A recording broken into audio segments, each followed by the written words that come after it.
Hey folks, Sheila here from Design Files. In today's video, I'm going to show you some simple steps that you can use if you want to customize your ceilings by adding in wood beams using the 3D floor planner.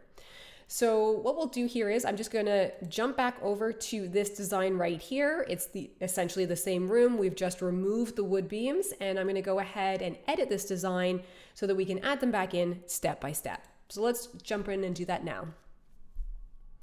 I'll let this design load in, and once the design has loaded in, we're going to jump over from the floor plan mode into the 3D perspective mode up here.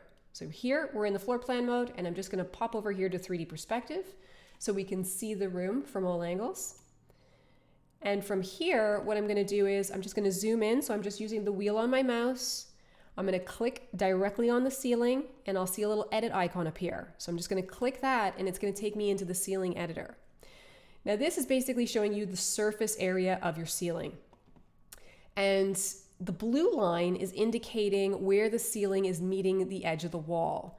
So if you see any openings like this, it's just indicating that there's likely a doorway or some sort of opening here that's leading into another space. But you're going to be primarily working within the blue lines. And if you see any green lines, that's indicating that you've likely built a structure within this space. So if I use my 3D preview here in the bottom left-hand corner, I'm just going to click on this blue section and drag it out with my mouse. You can see that there's a fireplace design within this room. So that's what's being indicated here with this green line. So if you need to customize your ceiling and work around any of the structures that you've created, you've got these green lines as your indicators. Now, if we want to add some wood beams to this ceiling, the first thing we need to do is start drawing in the shapes. So over here in the right side panel, you can see that I have a few options where I can draw shapes. And then below that, I've got my texture library. So we'll start by adding a rectangular shape for the first wood beam. And I'm just going to click anywhere along the blue line there. I'm going to drag out my mouse, and then I'm just going to click on the other edge here to close off this shape. Now, if I zoom in here, and when I'm moving my screen around, just know that I am holding down the right button on my mouse just so I can freely move the screen and kind of zoom in and get into the position that I want. But here you can see that this rectangular shape is 9 inches wide. So I want to just narrow that out a bit. So I'm just going to click on the edge of the shape and drag it up to make it 7 inches. Now that I've got that, what I'm going to do here is I'm going to pop over to my texture library, and you'll see that you've got a number of different options. So I'm going to go into the wood option, I'll go into wood texture, and in here you're going to see loads of different wood stain options that you can apply to your wood beams. Now I have a specific one that I'm going to be working with, so I'm just going to punch in the code for it, which is 04461, and I'll hit enter. And you're going to see it pop up here. I'm going to click on that texture, click directly into the shape, and then you're going to see it fill the shape. And you'll also see when you've filled in the shape over here on the right side panel, you're going to see the texture that you've added. So there's the name of the texture, and then you're also going to see all these properties that you can adjust. So all the way down at the bottom here, there's an extrusion tool. So let me just open up my 3D preview again so you can see what this is looking like.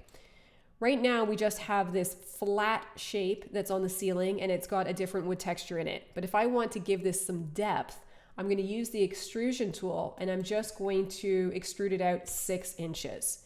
And then in my 3D preview, you're going to see that pop down. So it's giving this wood beam some depth. I'm going to close this 3D preview now, and we'll just zoom out a little bit so you can see the full ceiling here. Now, you could use the left, right, and up, down arrows to shift your wood beam wherever it is that you want within the design. So let's say I just wanted to kind of move it up and down a little bit.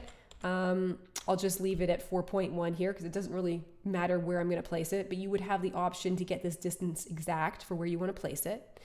And then what you can do is you can duplicate this beam and then create another one up a little higher in your ceiling here, and then place this one exactly where you want as well. And again, I'm just using the left, right, up, down arrows on my keyboard just to shift this wood beam into place. So I've got 2 wood beams here. And if I save my ceiling up here, this is what it's going to look like. So we can see the beams running across the ceiling here.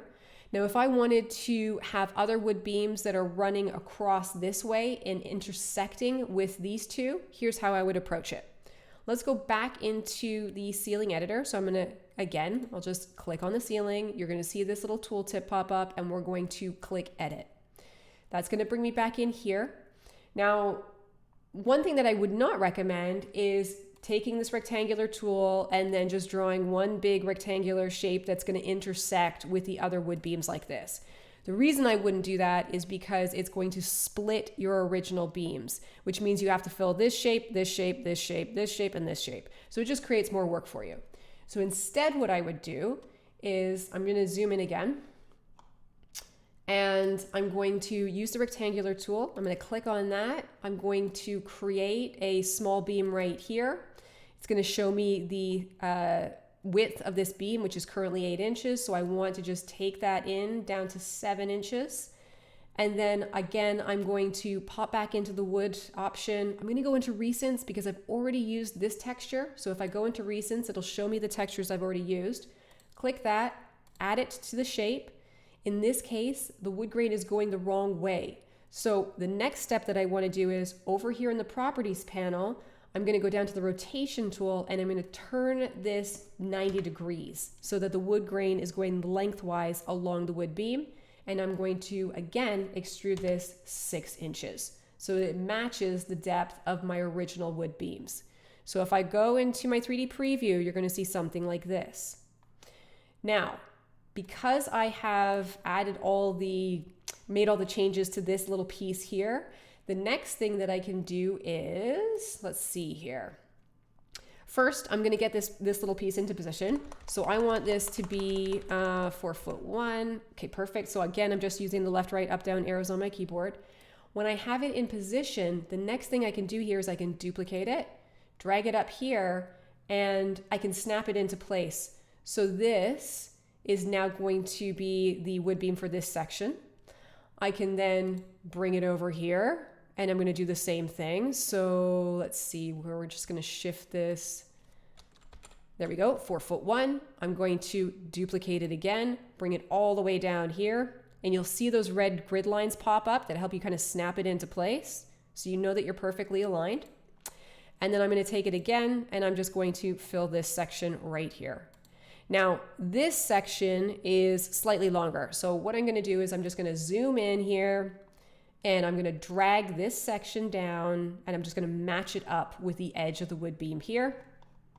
Zoom back out, take this section, duplicate it, and I'll see those little red guidelines pop in, place this one, save my ceiling, and now I've got all of them intersecting really nicely. So it's a quicker, easier way of setting up your wood beams by just kind of breaking it down into smaller sections instead of having to do one long piece that's going to split your original beam and then you have to do all these individual sections, right? So think about just having your 2 long ones or however many you want going across one way. And then if you're going to have perpendicular ones, you just fill in the spaces in between. Okay, so that's basically it. Really simple steps for adding wood beams to your 3D designs. If you do have any questions about this, feel free to reach out to us on the live chat. We're always happy to help. Thanks for watching.